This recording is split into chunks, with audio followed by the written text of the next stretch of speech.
You ever wake up at exactly 3:07 a.m. and feel like the entire house just inhaled and forgot to exhale? Not quiet, not empty, just waiting. Like every wall, every floorboard, every shadow is leaning in to listen for the next beat of your heart. That's how it began on Birchwood Lane. I'd been in the house less than 72 hours, a faded blue 1928 Craftsman on a street where every porch light stays on all night and nobody waves anymore. The realtor called it a motivated seller situation. Translation, the previous owner vanished without a trace. Police found his phone on the kitchen island, screen still open to a half-written text that just said, "It knows I'm trying to leave." I needed cheap, I needed fast, and I needed to disappear from Denver after the divorce papers were signed. So I signed. I moved in on a Thursday. Thursday night, I slept like a dead man. Friday night, I woke up at 3:07 a.m. to perfect, impossible silence. Even the cicadas outside had stopped screaming. The kind of silence that has weight. The kind that presses on your chest until you wonder if you're still breathing. Saturday night, same time. This time, I heard the front door click shut downstairs. Soft, deliberate. I grabbed the only weapon I had, a Louisville Slugger still in bubble wrap, and crept to the top of the stairs. Street light sliced through the blinds in pale bars across the hardwood. No footprints, no shadow, nothing. Deadbolt still locked from the inside. I told myself it was the house settling. Houses built in 1928 creak. They don't lock and unlock themselves. Sunday night, I set my phone to record video all night on the dresser, pointed at the bedroom door. The footage was boring until 3:07 a.m. For exactly half a second, the Wi-Fi icon blinked out, then back in, like the router rebooted itself.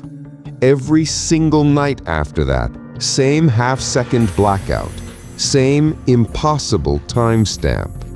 By the end of the first week, the house started remembering things I never told it. I walked in from work one evening, and the smart speaker I hadn't even plugged in yet was playing a Spotify playlist titled Ethan and Claire's Road Trip Forever. The exact playlist we made in 2019 on the drive to Yellowstone. The playlist I deleted the night she told me she was leaving. The playlist that no cloud account on Earth should still have. I ripped every smart device out of the walls and threw them in a box in the garage. That night, the same songs drifted through the old heating vents anyway. Tinny, muffled, like someone humming them from inside the walls. I started talking to the house out loud, because what else are you supposed to do when you're losing your mind at 34? "All right," I said one night, standing in the pitch-black living room. "You win. Play your games. Just leave me the hell alone." The next morning, my favorite coffee mug, the one Claire bought me on our first anniversary, was sitting on the porch railing, still warm, half full, like someone had just taken a sip and walked away. Week 2, things got personal. I woke up to find every mirror in the house turned 180 degrees, facing the wall. Not flipped, turned. Someone physically rotated the frames while I slept. The big antique mirror in the hallway had a perfect handprint in the dust on the back. 5 small fingers, too delicate to be mine. I wiped it off with my sleeve. The next morning, the print was back.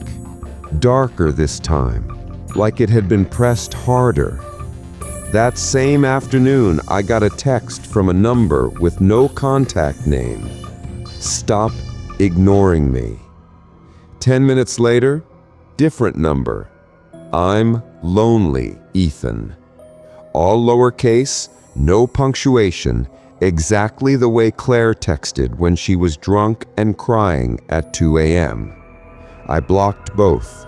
They kept coming from new numbers, faster and faster, until my phone froze and the screen went black except for one notification banner that wouldn't swipe away.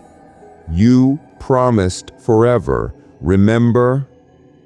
I drove straight to the police station. The officer took one look at the messages, ran the numbers. All of them were registered to the landline of this house, the landline I never activated. That night, every smoke detector went off at once. No smoke, no fire, just 20 minutes of overlapping screams until the batteries died in perfect sequence, left to right, like something out of a horror movie choreography.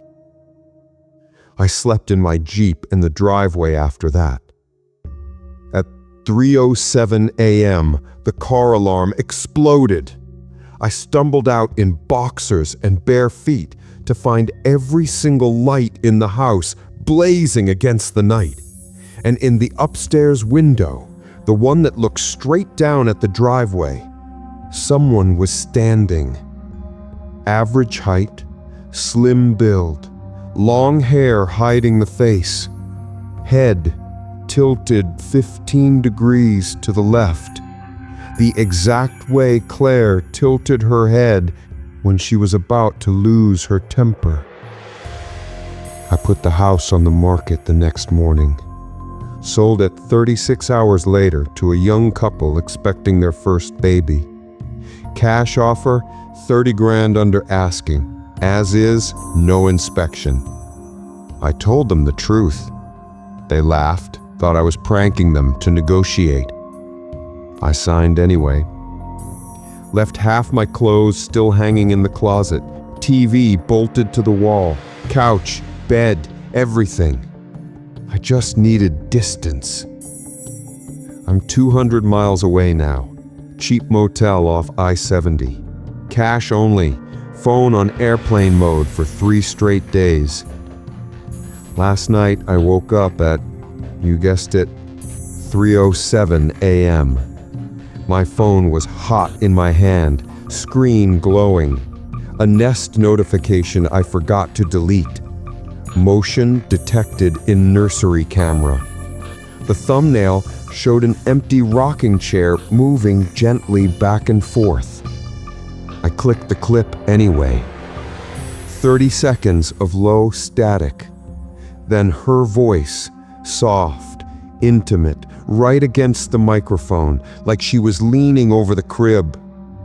"Ethan, you promised you'd never leave me here alone." I smashed the phone against the nightstand until the screen cracked, threw the pieces in the ice bucket, turned on the TV for noise. Every channel was snow, except one. A blank blue screen with white text in the center. Available networks. Ethan come home. Full bars. It's 3:06 a.m. right now. The air conditioning just cut off. The room went perfectly still. And somewhere behind me, in the dark between the beds, I swear I just heard the soft click of a front door that doesn't exist in this motel room. Closing. The house on Birchwood Lane never really sold.